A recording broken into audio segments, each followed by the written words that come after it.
గారు సార్ నా సమాధానం వినండి సార్. నా ఆవేదన వినండి కొద్దిగా. సారీ. వివిధ పనుల కోసం చేసిన ఖర్చులు వివరాలను అనుబంధం రూపంలో ఇక్కడ ఇచ్చినారు సార్. సార్ నేను గౌరవ మంత్రి గారిని తమరి ద్వారా అడుగుతా ఉన్నాను సార్.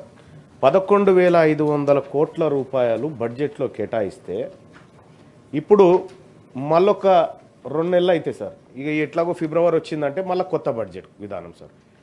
ఈ మిగిలినటువంటి దాదాపు 9,000 కోట్ల రూపాయలు 9,000 కోట్ల రూపాయలు ఈ బడ్జెట్లో ఖర్చు పెట్టలేదు ఇప్పటి వరకు.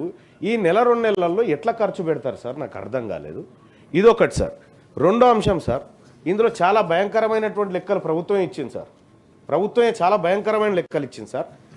స్కాలర్షిప్ల కోసం సార్ ఎస్టిమేటెడ్ బడ్జెట్ వచ్చేసి 1908 కోట్లు బీసీ పిల్లలకు స్కాలర్షిప్స్ ఇస్తామని పెట్టి కేవలం 365.54 కోట్లు ఖర్చు పెట్టింది సార్. ఈ 365.54 కోట్లు కూడా ఇటీవల కాలంలో మొన్న గౌరవ ఫైనాన్స్ మంత్రి గారు స్కాలర్షిప్లు రిలీజ్ చేసినటువంటి సందర్భంలో ఏదో కొద్దిగా ఇచ్చినట్టున్నారు సార్. ఇంకా పాత బకాయిలు అట్లాగే ఉన్నాయి సార్. రెండోది హాస్టల్స్ కోసం సార్, మా పిల్లలు సంక్షేమ హాస్టల్లో చదువుకుంటున్నటువంటి పిల్లలు వాళ్ళు మంచి పౌష్టికాహారంతో తిని ఆరోగ్యవంతంగా ఉండి మంచి చదువులు చదువుకోవాలనుకుంటున్నటువంటి పిల్లలకు సార్ 435 కోట్ల రూపాయలు ఎస్టిమేటెడ్ బడ్జెట్ పెట్టి కేవలం 315 కోట్లు ఖర్చు పెట్టిందంటే మా పిల్లల్ని ఈ ప్రభుత్వం మేము పస్తులతోనే వండబెడుతున్నామని మీ పిల్లల్ని అని చెప్పి చెప్తా ఉంది సార్. సార్ రెండోది సార్, మహాత్మా జ్యోతిబా పూలే ఓవర్సీస్ విద్యానిధి కింద సార్ 80 కోట్లు కేటాయించినారు సార్. దాంట్లో 83.42 అని చెప్తా ఉన్నారు సార్. మీరు పెంచి చేస్తామని చెప్పారు, మీరు పెంచలేదు ఇప్పటి వరకు. మళ్ళీ దాంట్లో కూడా బడ్జెట్ ఎట్లా పెట్టారంటే సార్ 5 లక్షల లిమిట్ పెట్టారు సార్. 5 లక్షల లిమిట్ ఉండాలి. 5 లక్షల లిమిట్ ఉంటే మీరు ఓవర్సీస్ స్కాలర్షిప్కి ఎలిజిబుల్ అన్నారు సార్. ఇదే సభలో తమరి ముందే పెట్టినటువంటి సోషియో ఎకనామిక్ అవుట్లుక్ సర్వేలో సార్ ఒక కుటుంబ ఆదాయాన్ని ఒక ఇంట్లో 4 ఉంటే 12 లక్షల ఆదాయం ఉందని చూపించింది సార్ గవర్నమెంట్. మరి ఈ లెక్కన ఈ రాష్ట్రంలో ఎవరు ఎలిజిబుల్ ఉండరు సార్. సార్ అదొకటి సార్.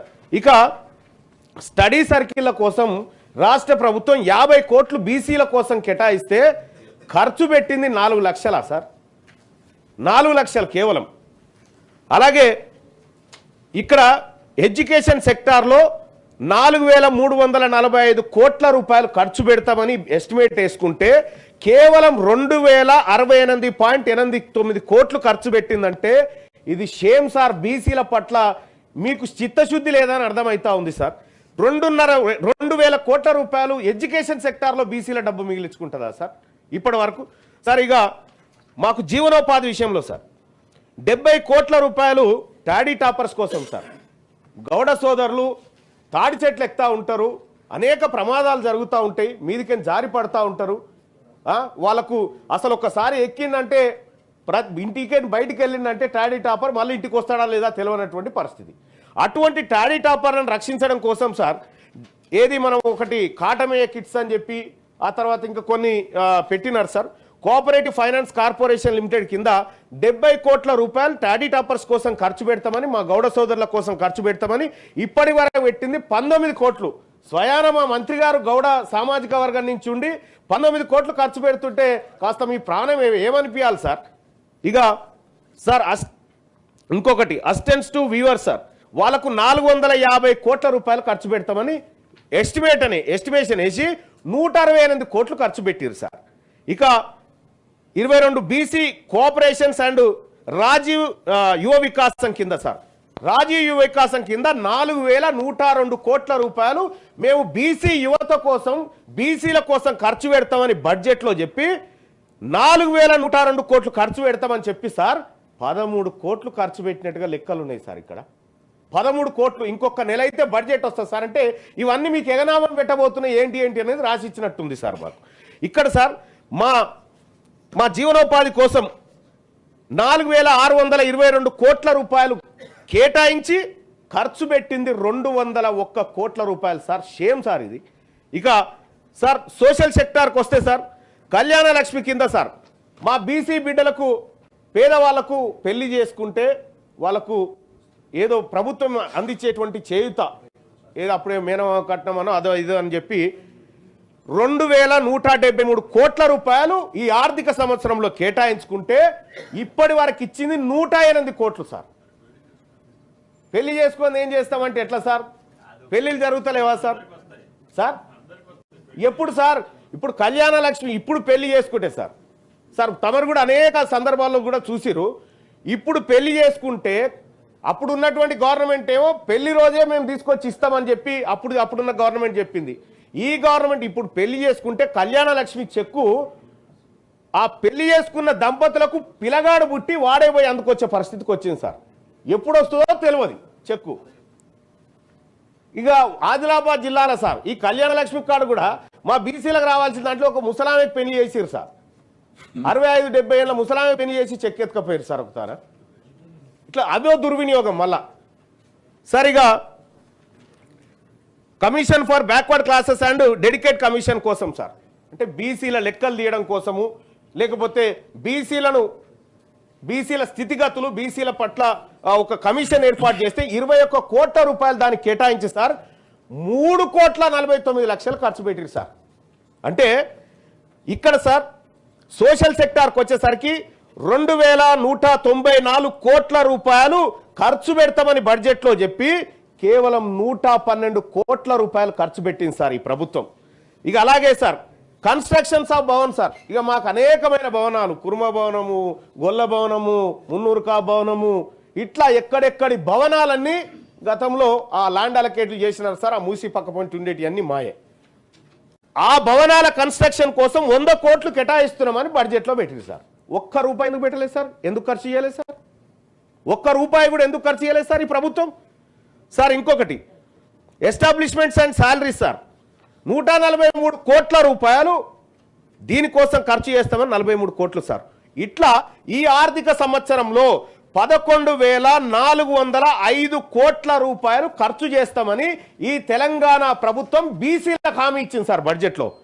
11,405 కోట్లు ఖర్చు చేస్తామన్న ప్రభుత్వం మరొక నెల అయితే ఆర్థిక సంవత్సరం ముగుస్తుంది, ఖర్చు చేసింది కేవలం 2,426 కోట్లు సార్. ఏం సమాధానం చెప్తారు సార్ ఈ ప్రభుత్వం బీసీలకు? ఎక్కడ సార్? ఇక్కడ పేరుకేమో 11,000 కోట్లు పెట్టినాం మనం. అదే కామారెడ్డి డిక్లరేషన్లో ప్రతి ఏడాది 20,000 కోట్ల రూపాయలు ఖర్చు పెడతాం, బడ్జెట్లో పెడతామని కాంగ్రెస్ పార్టీ హామీ ఇస్తే కదా సార్ మేమందరం వచ్చి చేరింది. మేము బీసీలమంతా ఎందుకు ఓట్లేసినాం సార్ కాంగ్రెస్ పార్టీకి? కామారెడ్డి డిక్లరేషన్లో కాంగ్రెస్ పార్టీ 20,000 కోట్ల రూపాయలు ప్రతి ఏడాది చొప్పున 5 ఏళ్ల పాటు 1,00,000 కోట్లు ఖర్చు పెడతామన్నా సార్. 1,00,000 కోట్లు ఖర్చు పెట్టే ప్రభుత్వం ఇదేనా సార్? ఇట్లనే ఉంటుందా? కేవలం 11,000 కోట్లు, పోయినసారి కూడా 9,000 కోట్లు పెడితే ఆ రోజు గౌరవ సార్ మీరే అవకాశం ఇచ్చినారు, మీరు మాట్లాడినండి, మీ వాయిస్ రావాలి అని చెప్పి ఆ రోజు అవకాశం ఇస్తే ఆ బడ్జెట్లో ఖర్చు పెట్టింది లేదు సార్. ఈ బడ్జెట్లో చూస్తే కేవలం ఇంకా దారుణాతి దారుణం సార్. 11,000లో 2,000 కోట్ల సార్ మా కోసం ఖర్చు పెడితే ఈ ప్రభుత్వం మా కోసమే ఉందా సార్? ఈ ప్రభుత్వం మా సంక్షేమాన్ని ఏమైనా చూస్తూ ఉందా సార్? సార్ ఇదొక్క బడ్జెట్ కాదు సార్. తెలంగాణ రాష్ట్రం ఏర్పాటైన తర్వాత సార్ కన్నీళ్ళు వస్తాయి సార్. ఈ తెలంగాణ రాష్ట్ర ప్రభుత్వం మొన్ననే కుటుంబ సర్వే చేసి తెలంగాణలో బీసీల జనాభా 56.33% ఉందని చెప్పింది సార్. 56.33% ఉందని చెప్పినటువంటి ప్రభుత్వం ఈ వర్గాల కోసం చేయాల్సినటువంటి ఖర్చు ఎంత చేస్తున్నది ఎంత సార్? సార్ ఇదొక తెలంగాణ రాష్ట్రం ఏర్పాటైతే మా నీళ్లు మాకు వస్తాయి, మా నిధులు మాకు వస్తాయి, మా నియామకాలు మాకు వస్తాయి అని మీరే కాదు సార్, మీరందరే కాదు సార్ కొట్లాడి మనకు మంచి జరుగుతుంది మన వర్గాలకు అని చెప్పి ఇక్కడ ఉన్నటువంటి మీరే అందరు కొట్లాడారు సార్. ఆ రోజు మనం అందరం పోరాటం చేసినాం. మీరు పార్లమెంటు మెట్ల మీద పడుకొని ఆ రోజు అహోరాత్రులు 48 గంటల పాటు చల్లో వణుకుట తెలంగాణ ఉద్యమాన్ని చేసిరు సార్. నిజంగా మాకు వస్తున్నాయా సార్? 2014 నుంచి 2025 దాకా జరిగినటువంటి బీసీలకు జరిగిన మోసం సార్. 2014-15లో మాకు కేటాయించింది 4,311 కోట్లను కేటాయించారు సార్. ఖర్చు చేసింది 1000 కోట్లు సార్. అంటే ఇక 3,220 కోట్ల రూపాయల సొమ్ము బీసీల సొమ్ము ప్రభుత్వం మిగిలించుకుంది సార్. మంత్రి గారి ఆన్సర్ తర్వాత supplementary sir. Thank you sir. Honourable minister. గౌరవ సభ్యులు అడిగినటువంటి ప్రశ్నలకు సంబంధించి అధ్యక్ష, బలైన వర్గాలకు సంబంధించి ప్రత్యేకించి 11,000 కోట్ల రూపాయలు కేటాయించినప్పటికీ 2,400 కోట్లు ఖర్చు అయిందని చెప్తా ఉన్నారు. కొంత ఖర్చుకు సంబంధించిన విషయం లోపల ఇంకా ప్రభుత్వం వాటి యొక్క అమలుకు సంబంధించినటువంటి జరగాల్సినటువంటి కార్యక్రమం జరుగుతూ ఉంది. ఇది కాక వారు 2-3 ప్రశ్నల్ని వారు మాట్లాడినారు. ఉదాహరణకు విదేశీ విద్యకు సంబంధించి గతంలో ప్రభుత్వం